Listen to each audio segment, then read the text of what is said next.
Oi, gente! Tudo bem por aí? Vou arrumar meus fones aqui para vocês me ouvirem. Me falem aí se o som tá bom.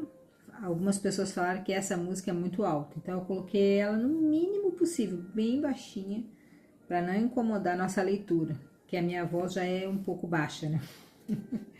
Hoje nós vamos ler Levíticos capítulo 6. Continuamos nos sacrifícios, continuamos lendo esse livro motivador para a gente amar ainda mais Jesus. Porque com ele nós descobrimos a cada versículo, a cada frase que a gente lê, o quanto Jesus nos amou e do quanto ele nos livrou. Porque tudo isso era para a gente estar fazendo até hoje. Ainda existem religiões que ainda fazem exatamente isso aqui, tentando se purificar, tentando se santificar. Por isso que o livro de Levíticos é considerado um livro santo, um livro de santificação. Ele é um guia de como a gente deve, o que a gente deve fazer, o que os israelitas deveriam fazer para se aproximar mais do Senhor. Nós que estamos na era pós-Jesus, sabemos que Jesus já fez todo o sacrifício para nós. Mas ainda existem religiões que fazem exatamente o que está escrito aqui. Acreditem ou não, crendo, né, eles iludidos, né, acreditando que dessa forma eles vão chegar mais perto, né, do Criador, do Santo, do Rei, sei lá como que é a palavra que eles usam lá, mas eles fazem esses sacrifícios pensando em com certeza se aproximar, né? Porque a Bíblia diz que a nossa luta, ela não é contra a carne ou contra o sangue. A nossa luta não é contra as pessoas, contra as religiões. A nossa luta é contra as potestades do mal. É contra o enganador, é contra aquele que enganou a humanidade desde lá de Gênesis, que a gente já leu, desde o capítulo 1, que ele começou, né, a enganar a humanidade. A nossa luta é contra ele. Nós não devemos maltratar as pessoas, porque Deus que é Deus não leva em consideração a ignorância, quanto mais nós que não devemos julgar ninguém. Mas nós que estamos aqui do lado de cá, que sabemos que Jesus já veio, já pagou por todos os nossos pecados, que estamos livres de fazer tudo isso, devemos anunciar e falar com essas pessoas o máximo que a gente puder, que Jesus já fez esse sacrifício, você não precisa fazer isso.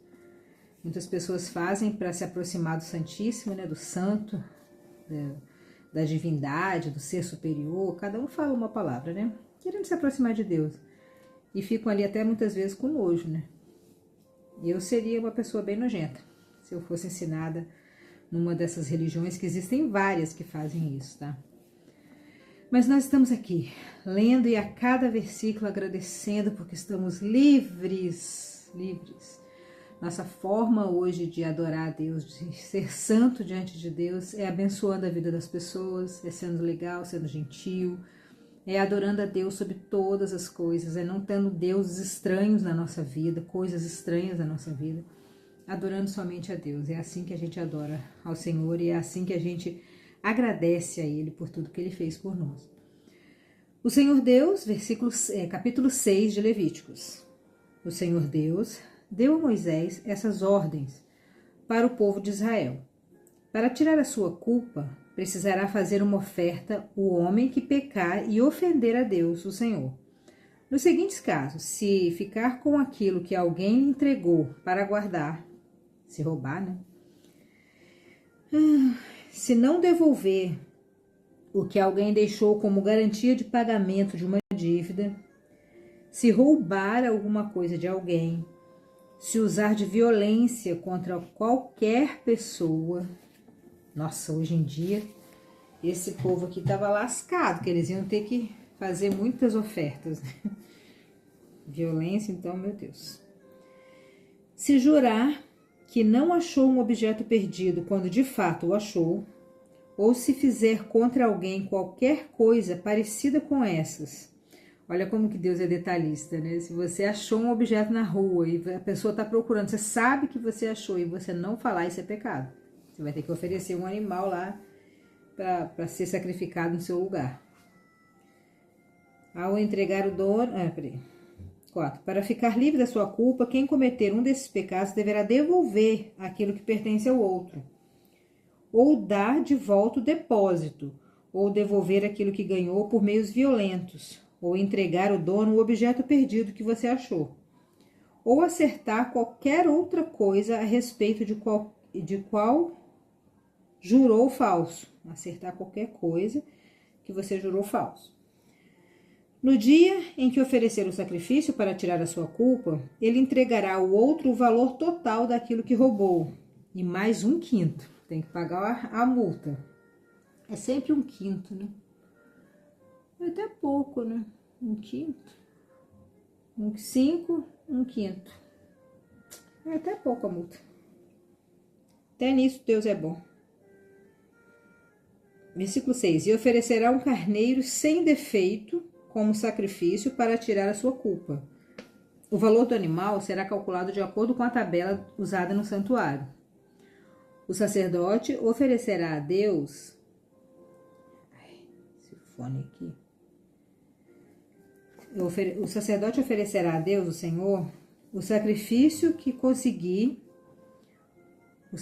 para conseguir o perdão de pecados. Versículo 7, vou ler de novo. Eu me distraí porque eu tô com um fone aqui, que é o microfone, e ele abriu algum som aqui. Alguma pessoa tá falando comigo aqui, deve ser algum vídeo. 7. O sacerdote oferecerá a Deus, o Senhor, o sacrifício para conseguir o perdão do pecado. O homem será perdoado de qualquer pecado que ele tiver cometido. O Senhor, Deus, mandou que Moisés desse a Arão e aos seus filhos as seguintes leis a respeito das ofertas que são completamente queimadas. A oferta que é completamente queimada precisará ficar no altar a noite toda, e durante esse tempo o fogo do altar deverá ficar aceso. Deve ficar quente lá dentro, né? Imagina, era no deserto ainda. Aí, vida de sacerdote também não é fácil. Graças a Deus, nosso sacerdote é Jesus. Nós não precisamos nem de ser sacerdotes. Ainda bem, né? O Senhor mandou, daí tem que ficar a noite inteira queimando. Depois que o fogo queimar todo o sacrifício, o sacerdote vestido com calções de linho e uma túnica também de linho. Deus gosta de coisa fina, tudo de linho. A calção é a cueca, né? A cueca de linho, a túnica de linho. Tirará as cinzas e colocará ao lado do altar. Então, ele tem que ter uma roupa específica. Olha como que Deus é detalhista. Que coisa mais linda. É por isso que a gente tem que amar Jesus, gente. Olha só, a nossa digital do dedo aqui não existe igual. O lóbulo da nossa orelha, ele é muito criativo. Ele é incrivelmente criativo. A qualidade, assim, que o Senhor tem, que eu mais amo é a criatividade dele. A coisa que eu mais, assim, fico chocada, admirada, embasbacada é a criatividade, porque ele, nossa, imagina as pessoas, animais, os bichos, tudo, o sistema solar, os planetas, ele é muito criativo. E ele tá escolhendo a roupa para tirar a oferta queimada, o cuecão de linho e a túnica de linho. A sua cueca, a sua coisa tem que ser bonita, você vai bem vestido tirar as cinzas lá do altar. Depois trocará de roupa e levará as cinzas para um lugar puro, para fora do acampamento, tá vendo? Vai tirar a roupa ainda. Roupas.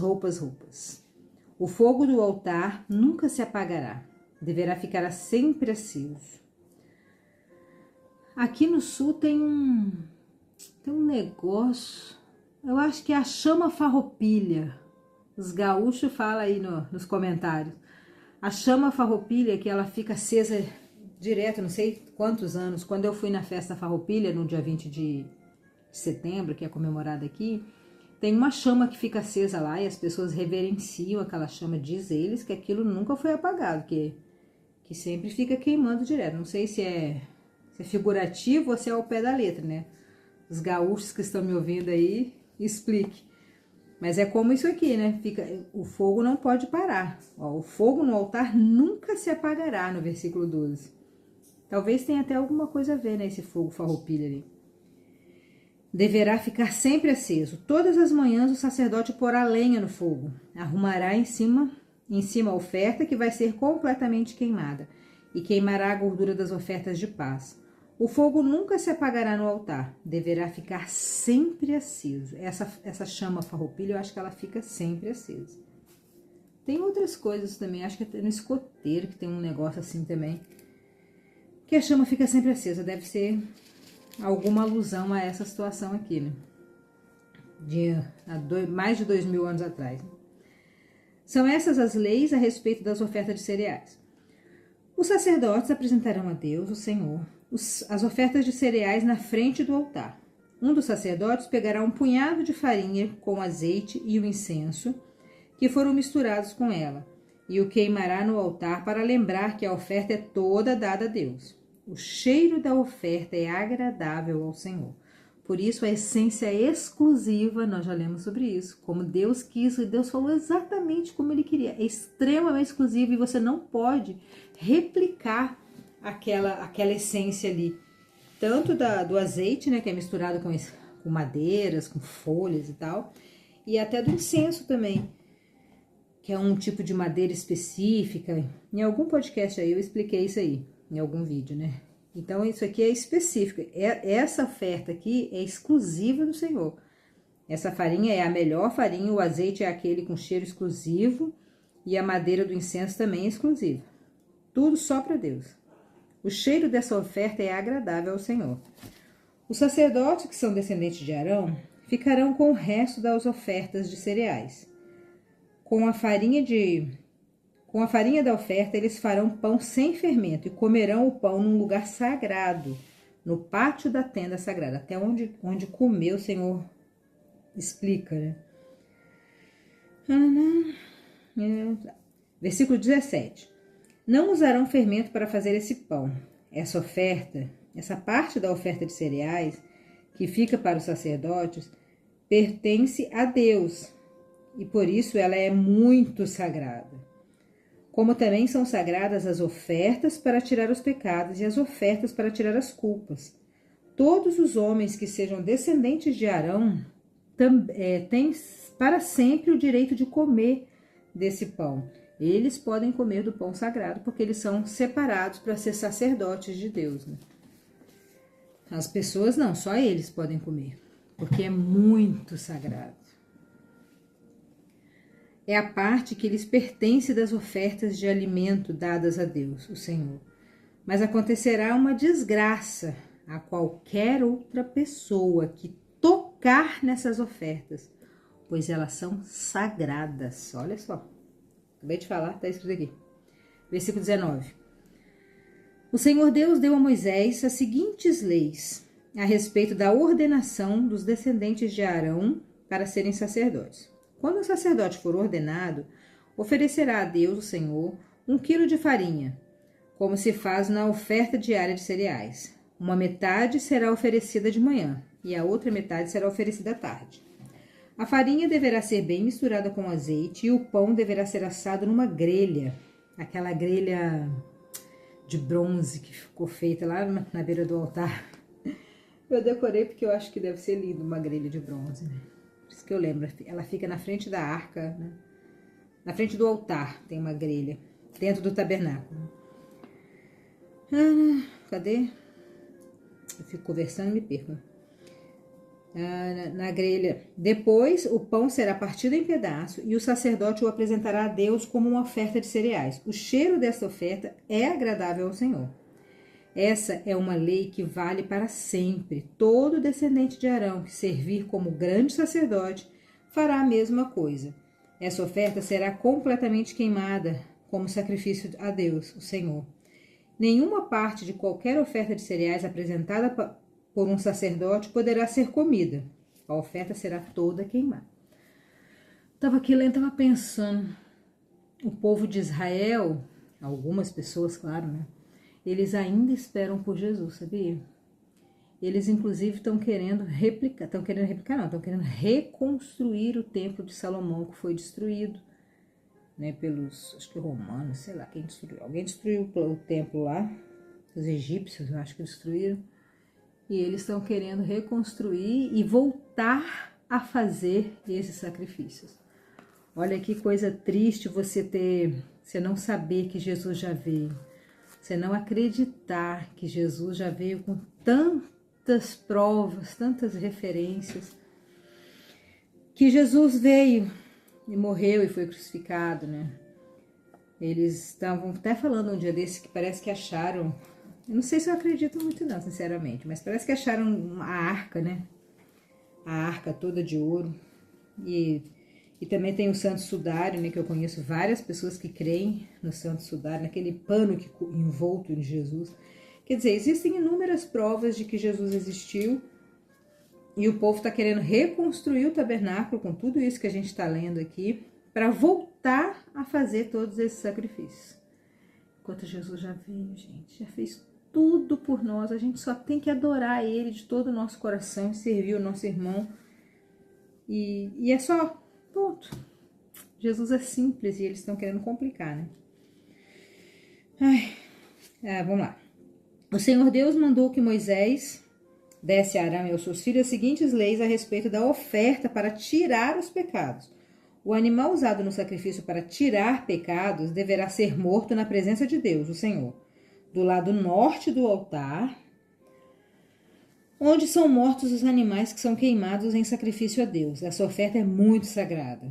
O sacerdote que oferecer o animal comerá a carne num lugar sagrado, no pátio da tenda sagrada. Mas acontecerá uma desgraça se qualquer pessoa tocar na carne desse animal, pois a oferta é sagrada. Se por acaso cair sangue do animal na roupa de alguém, ela deverá ser lavada num lugar santo. Deverá ser quebrada qualquer panela de barro em que a carne do animal for cozida. Se a carne for cozida numa panela de metal, a panela deverá ser esfregada e lavada com água. Tá vendo a trabalheira? Jesus livrou a gente disso tudo. Ai, ai. Qualquer homem que seja de uma família de sacerdote poderá comer a carne desse sacrifício, que é uma coisa muito sagrada. Se o sangue do animal sacrificado para tirar o pecado for levado para dentro da tenda sagrada a fim de conseguir o perdão dos pecados, a carne desse animal não poderá ser comida, mas ela será totalmente queimada. E assim terminamos Levíticos capítulo 6, com a certeza de que somos muito abençoados por Jesus, porque tudo isso Ele já fez por nós. Ele foi a nossa oferta perfeita. Ele foi, naquele momento, né? Ele se ofereceu como sacrifício de tudo isso, de toda a tenda, de todas essas regras, esses ditados, é isso, é aquilo outro. Tudo isso Ele fez por nós. Nós só temos que acreditar, confiar, orar, agradecer, adorar Ele todos os dias da nossa vida. E cada dia que a gente lê um capítulo desse, mais a gente pensa. Esse é um livro que ensina os israelitas a serem santos, a como eles devem adorar a Deus.